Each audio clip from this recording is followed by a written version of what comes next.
ସାବିତ୍ରୀ ପ୍ରଥମ ସର୍ଗ ପ୍ରତୀକ ଉଷା ପୃଷ୍ଠା 1 ଓ 2। ସେହି ସମୟ ଥିଲା ଦେବତାମାନଙ୍କର ଯୋଗ ନିଦ୍ରା ତ୍ୟାଗର ପୂର୍ବ ମୁହୂର୍ତ୍ତ। ଦିବ୍ୟ ପ୍ରକାଶର ପଥରେ ଏକ ବିଶାଳ ଭବିଷ୍ୟତ ସୂଚନା କରି ଅବିଦ୍ୟା ରାତ୍ରିର ମନ ଏକାକିନୀ ତାର ଚିରନ୍ତନ ଅପ୍ରଦୀପ ମନ୍ଦିରରେ ନିଥିର ଭାବେ ମହାନିରବତାର ତଟରେ ପ୍ରସାରିତ ହୋଇ ପଡ଼ି ରହିଥିଲା। ସେହି ରାତ୍ରିର ନେତ୍ରବିହୀନ ଧ୍ୟାନମଗ୍ନ ତାର ଛାୟାମୟ ପ୍ରତୀକରେ ଅଦେହୀ ଅସୀମର ଅତଳ ଗହ୍ୱର ପ୍ରାୟଶଃ ନିଷ୍ପ୍ରଭ ଓ ଅବେଦ୍ୟ ଅନୁଭୂତ ହେଉଥିଲା। ଏକ ଅପରିମେୟ ଶୂନ୍ୟ ଜଗତରେ ପରିବ୍ୟାପ୍ତ ହୋଇ ରହିଥିଲା। ଏକ ପତିତ ଅସୀମ ଆତ୍ମଶକ୍ତି ମହାନାସ୍ତିର ଆଦି ଓ ଅନ୍ତ ମଧ୍ୟରେ ଜାଗୃତ ହୋଇ ଯେଉଁ ତିମିର ଗର୍ଭରୁ ତାର ଜନ୍ମ ତାହା ସ୍ମରଣ କରି ଏହି ନଶ୍ୱରତାର ମନ୍ଥର ବିବର୍ତ୍ତନ ଧାରା ଓ ଜୀବନର ଅମୀମାଂସ୍ୟ ରହସ୍ୟରୁ ହଟିଯାଇ ଶୂନ୍ୟ ନିର୍ବାଣରେ ବିଲୀନ ହେବା ଲାଗି ଆକାଂକ୍ଷା କଲା। ଅଖିଳ ସୃଷ୍ଟିର ଆଦିମ ତମସ ପରି ଅଜ୍ଞାତଙ୍କ ଏକ ମୂକ ନିରାକାର ଛାୟାଭାସ ତାର ଅଚେତନ କର୍ମଧାରା ଚିରନ୍ତନ ଭାବେ ପୁନରାବୃତ୍ତି କରି ଏବଂ ତାର ଅନ୍ଧ ଇଚ୍ଛାଶକ୍ତିକୁ ସତତ ଦୀର୍ଘତର କରି ଅଜ୍ଞ ବିଶ୍ୱଶକ୍ତିର ତନ୍ଦ୍ରାକୁ ଦୋଳିରେ ଝୁଲାଇବାକୁ ଲାଗିଲା। ସେହି ଅଜ୍ଞାନ ଶକ୍ତିର ଗତିଶୀଳ ତନ୍ଦ୍ରାଳ ସୃଜନୀ ଶକ୍ତି ହିଁ ସକଳ ସୂର୍ଯ୍ୟକୁ ପ୍ରଜ୍ୱଳିତ କରେ ଏବଂ ଆପଣା ନିଦ୍ରାଚର ଗତିଚକ୍ରର ଘୂର୍ଣ୍ଣନରେ ଆମ ସକଳ ଜୀବନକୁ ବହନ କରିନିଏ। ମହାକାଶର ବିପୁଳ ଶୂନ୍ୟ ସମାହିତ ପ୍ରସାର ଭେଦ କରି ତାର ମନ ବା ପ୍ରାଣବିହୀନ ଅରୂପ ହତ ଚେତନାର ଏକ ଛାୟାକୃତି ଏକ ଆତ୍ମାହୀନ ମହାଶୂନ୍ୟ ମଧ୍ୟରେ ଘୂରି ବୁଲି ପୁଣି ଥରେ ଅବଚେତନ ସ୍ୱପ୍ନ ମଧ୍ୟରେ ନିକ୍ଷିପ୍ତ ହେଲା ଏବଂ ପୃଥିବୀ ତାର ଅନ୍ତରାତ୍ମା ଓ ନିୟତିକୁ ଭୁଲିଯାଇ ତଥା ପରିତ୍ୟକ୍ତ ହୋଇ ଅତଳ ଗହ୍ୱର ମଧ୍ୟରେ ଘୂରି ବୁଲିଲା।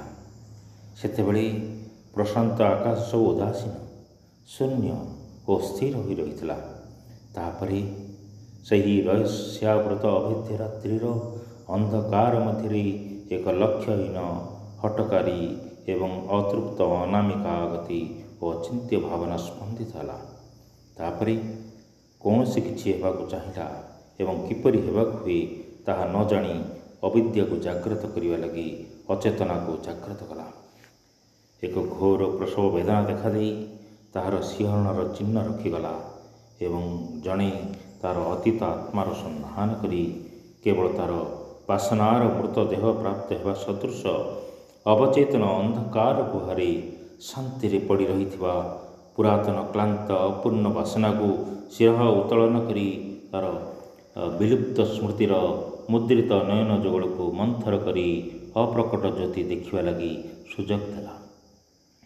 ତାହା ସତେଅବା ଏପରିକି ଏହି ମହାଶୂନ୍ୟର ବିଶାଳତା ମଧ୍ୟରେ ଓ ପ୍ରଳୟର ଅନ୍ତିମ ଗହ୍ୱରରେ ଲୁଚି ରହିଥିବା ଏକ ବିସ୍ମୃତ ସତ୍ତା ପରି ମନେ ହେଲା, ଯାହା ନିହତ ଓ ପ୍ରଥିତ ଅତୀତ ମଧ୍ୟରୁ ବଞ୍ଚି ଆସି ଅନ୍ୟ ଏକ ନିରାଶାମୟ ଜଗତରେ ପୁନରାୟ ଜାଗି ଉଠି ପ୍ରୟାସ ଏବଂ ଯନ୍ତ୍ରଣା ଭୋଗ କରିବା ଲାଗି ଅପରାଧୀ ସାବ୍ୟସ୍ତ ହୋଇ ଦଣ୍ଡାଦିଷ୍ଟ ହୋଇ ଆସିଥିବା ପରି ମନେ ହେଲା।